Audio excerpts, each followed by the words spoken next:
Karibu sana mtazamaji wa Bongo Headlines, likiwa giza limeingia hapa jijini Dar es Salaam, majira ni ya saa moja, lakini tupo na Nasoro Yanga kwa ajili ya kujadili kile ambacho kilitokea siku ya jana, kwa maana wadau wengi wamekuwa wakituuliza Nasoro yuko wapi? Nasoro anazungumziaje kile ambacho kilitokea siku ya jana, na hivyo tukaona ni lazima tumpate Nasoro kabla siku haijapinduka kuelekea siku nyingine. Bado watu wanaizungumzia dabi. Nasoro, assalamu alaikum.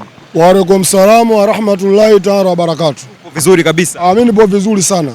Tumeshuhudia dabi ya Kariakoo siku ya jana, kutoshana nguvu kwa Young Africans pamoja na wekundu wa Msimbazi, bao 2-2. Vimbwanga vilikuwa vingi, vituko vilikuwa vingi, lakini matokeo ndio yaliyoamua alama moja kwa moja kugawana kati ya Simba dhidi ya Young Africans. Young Africans akiwa mbele kwa pointi 5 nyuma ya wekundu wa Msimbazi. Nasoro Yanga, kwanza mchezo kwako ulikuwa namna gani kiujumla? Kwanza ni wapongeze wachezaji wa Young Africa kwa sababu walipofikia dakika 13 sisi wote wapenzi wa Yanga na mashabiki wa Yanga matumbo walikuwa joto. Kwa sababu tulikuwa tayari ndani ya dakika 13 tushatanguliwa chuma mbili. Sasa dabi kama dabi kutanguliwa chuma mbili ni nyingi sana. Hilo tunapongeza, kwenda kufanya comeback mpaka tunaenda kuchomoa goli zote. Hapo kwanza tujisifie wana Yanga wote. Mashabiki walioenda uwanjani, nikizungumza mashabiki walioenda uwanjani kwa sababu nazungumza. Na kwa nini mashabiki? Mashabiki jana ndio walioenda kufanya hesabu yao. Yaani kuingia kwa yao kwa si atoula, mashabiki ndio walifanya hesabu, sijakuelewa. Labda tukifika kwenye ukweli inabidi tuambiane ukweli kuiokoa klabu yetu. Jana kupata sare, mimi malalamiko na wapeleka kwa mwalimu wa Young Africa. Edo Gonçalves. Sahi, sisi hatujawahi kucheza na Simba mechi 3. Leo tushindwe kuwafunga Simba. Ndio mwalimu yeye peke yake kaja kuweka haya na kaja kuweka haya kwa sababu mpaka sasa hivi mimi naona mwalimu hafai kuifundisha Yanga. Nasoro, umepata sare lakini siku ya jana walionekana Young Africans baadhi ya mashabiki wakifurahia. Yanga jana hawajafurahia sare. Yanga jana walifurahia ubingwa, kwa sababu kama Simba angetufunga ingekuwa shida kwenda kuchukua ubingwa. Tayari tunafukuzana. Ila Simba kakubali sare, tayari pointi 5 tumewaacha. Tunakuja kwa mwalimu. Mwalimu timu imemzidi. Vipi Nasoro? Timu imemzidi kwa sababu yale makosa aliyofanya Zanzibar ndio amekuja kujirudia jana. Kwa sababu Zanzibar alienda kumtoa yao. Sawa, baada ya kumtoa yao Simba akapesi mpira upande ule. Hata penalti kama uliangalia Edmund John kaenda kufanyia rafu upande wa Isla. Siushaelewa. Tukajua kabisa mwalimu kajifunza, alimtoa yao bila kuchoka, akirudi Dar es Salaam. Sawa, kwa vile tunataka pointi 3, mwalimu ataenda kumchezesha yao. Mwalimu bado kaenda kumwacha yao. Alafu pili Israel Mwenda alikuwa anaona kabisa tayari shakuwa chujio. Lakini bado mwalimu alikuwa anaendelea na Israel Mwenda. Mashabiki wa Yanga wakawa wanapiga kelele jukwani. Tunataka yao, tunataka yao. Hali ndio ilivyokuwa. Meja Jenerali Samuni. Sio kama kuna mtu hajasikia makelele ya mashabiki wa Yanga jukwani wanamtaka yao. Na yao baada ya kuingia kaenda kuwaonyesha mashabiki kwa mnachonitaka ni sahihi. Tunampongeza Engineer Hersi kumbakisha yao. Kumbe ile sababu ilikuwa ni mashabiki. Kwa sababu mashabiki ndio walipiga kelele wanamtaka yao. Kwa hiyo kama mashabiki wangenyamaza kimya manake yao wasingecheza. Kwa hiyo mimi nazungumza ile sare jana kaitaka mwalimu wa Yanga. Wewe unaona sare amkustahili?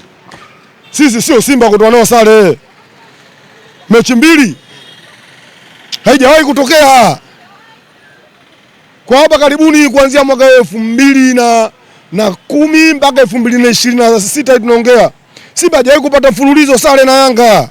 Mechi 3 sisi tukose ushindi. Mwalimu huyu peke yake ndo kaja kuweka historia hiyo. Kwa msisitizo sana Nasoro. Sio kwa msisitizo, jana kanichukiza sana. Mimi ndo mtu mmoja alikuwa anamtetea mwalimu. Susha, mimi ndo mtu mmoja alikuwa anamtetea mwalimu, nyinyi wenyewe mashahidi. Hilo imefika wakati mwalimu tumwambie ukweli. Viatu havimtoshi. Viatu havimtoshi mwalimu wa Yanga.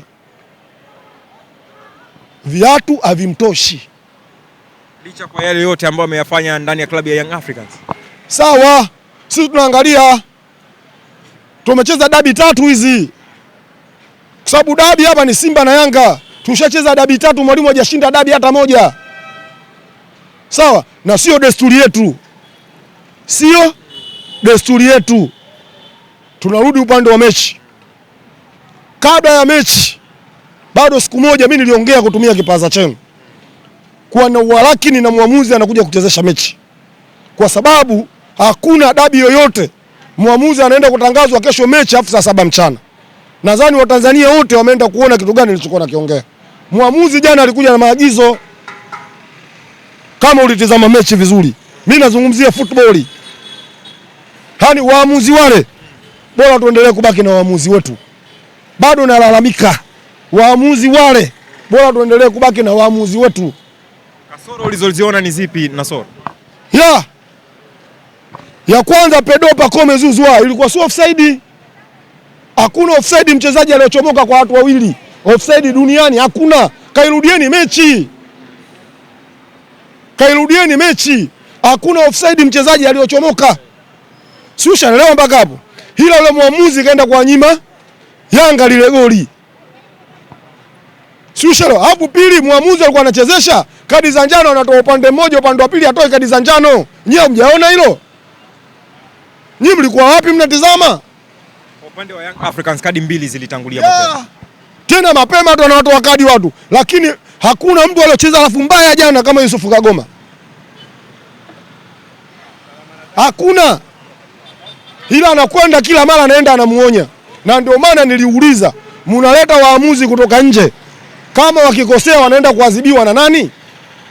Kwa sababu waamuzi wa ndani wakikosea wanafungiwa. Wale waamuzi wa nje wakikosea wanaenda kuadhibiwa na nani? Na makosa wewe umeshayabaini. Yapo. Ni mengi. Yaani wale marefa waliochezesha jana, waliochezesha Zanzibar. Shehe wangu Ndayalagija anachezesha vizuri kuliko wale. Unamaanisha Arajiga? Aragija si ana beji ya FIFA. Wale umeona una beji ya FIFA wale? Ndio wanayo. Wangu, sisi ligi yetu tunaishusha wenyewe.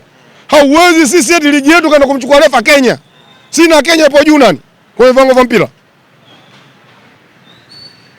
Sisi tupo juu. Au unaenda kumchukuaje refa yani alikuwa chini ya viwango na nyinyi? Shehe wangu hapo kuna watu wengine wandazimu wanashangilia tu. Sio labda ilikuwa ni kuondoa zile interest za Usimba na Uyanga. Interest wanapewa adhabu na nani wakikosea? Wale wakikosea wanaondoka kwao. Wale wajana sio wameondoka kwao, wanapewa adhabu na nani? Adhabu itawafika. Kwa hiyo ndo kama jana wamekuja wamefanya mipango yao, ila mipango ndio hajikubali wameondoka. Nasoro, tukio la Young Africans kwenda kubadilishia nguo kwenye nyumba ya jirani ama kubadilishia nguo kwenye eneo la nje ya uwanja linaleta taswira gani? Kwanza nawapongeza viongozi wa Young Africa. Siushaelewa. Kwanza usiangalie Yanga kwa nini walienda kubadilishia nguo kwenye nyumba ya nje. Mimi nikuulize, mechi mwenyeji na mgeni nani wa mwisho kufanya mazoezi? Mara nyingi inakuwa mgeni ndo wa mwisho. Mara nyingi ndo kanuni. Mara mwisho nani? Mgeni. Kwa nini Simba walipomaliza mazoezi Yanga wao walienda kufanya nini uwanjani? Kanuni yetu inasemaje? Hili wachambuzi wa mchongo na wachambuzi wa Deiwaka wajaenda kuliongelea kwa vile wanapewa posho, wamenyamaza kimya. Simba walienda kufuata nini baada ya Yanga kumaliza mazoezi? Kanuni inazungumzaje? Wa mwisho anamaliza mazoezi nani? Kwa hiyo walichoenda kukifanya jana usiku kabla ya mechi wana Yanga wakakijua, na ndio maana wana Yanga wakachukua chumba nje. Sawa, nyinyi mtabaki, kitu mlichokifanya mtakaa wenyewe. Si faini milioni 2 Yanga wanalipa. Yaani hilo ni kawaida. Kawaida. Sasa faini hata tajiri hafatwi. Anatoa mjumbe mmoja mzito. Ngai anatoa tu. Hata tajiri hagusu. Sisi tulichokitaka, maana walituambia tumeenda ghetto. Sisi ghetto tumeenda na tumeondoka na pointi moja. Si ushaelewa? Sasa hivi wana Yanga wote tunaambiana. Sasa hivi kitu kimoja tu tunachofikiria sisi. tunakwenda maana ubingwa tayari 99% Yanga kwenda kuchukua ubingwa na pointi 9. Tunakwenda kushikamana, kushirikiana mechi zilizobaki, tusipoteze mechi, yani tunaenda kuchukua ubingwa bila kufungwa.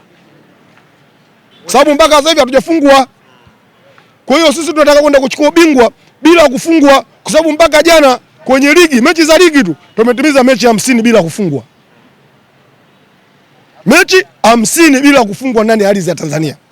Na pili, tumetimiza mechi ya 8 na Simba. Ndani ya dakika 90 Simba hajawahi kumfunga Yanga.